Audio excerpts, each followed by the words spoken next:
নাসার প্রথম নারী প্রশাসক জ্যানেট ব্রেটো। মার্কিন মহাকাশ গবেষণা সংস্থা নাসার ইতিহাসে প্রথমবারের মতো নারী প্রশাসক হিসেবে দায়িত্ব গ্রহণ করেছেন জ্যানেট ব্রেটো।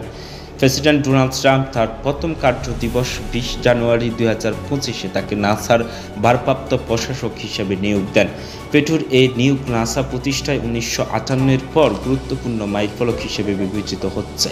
তিনি সংস্থার 14তম প্রশাসক বিল ন্যালসনের স্থলাভিষিক্ত হয়েছেন। নাসার কর্মসূচি ও বাজেট তদারকি করার পাশাপাশি তিনি সংস্থাটির নতুন প্রশাসক পর্যন্ত নেতৃত্ব দেবেন।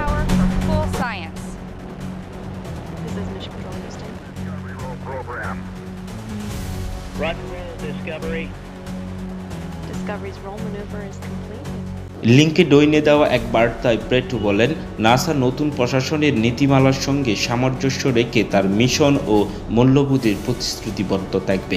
তিনি নাসার কর্মীদের নতুন অভিজ্ঞতা গ্রহণ করতে উৎসাহিত করে বলেছেন, নতুন চ্যালেঞ্জ গ্রহণে পিছিয়ে গেলে নিজেদের উন্নতির সুযোগ হারাবেন।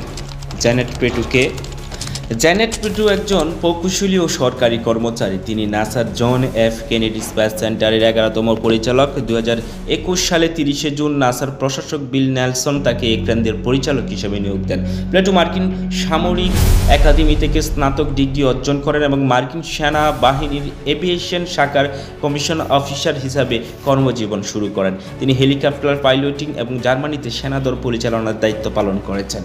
পরে বেসামরিক ক্ষেত্রে তিনি McDonnell Douglas aerospace corporation medical engineers and ফেলোড স্পেশালিস্ট হিসেবে কাজ করেন। 2018 সালে তাকে ফ্লোরিডা গভর্নরের মাধ্যমে Florida women's hall of fame অন্তর্ভুক্ত করা হয়।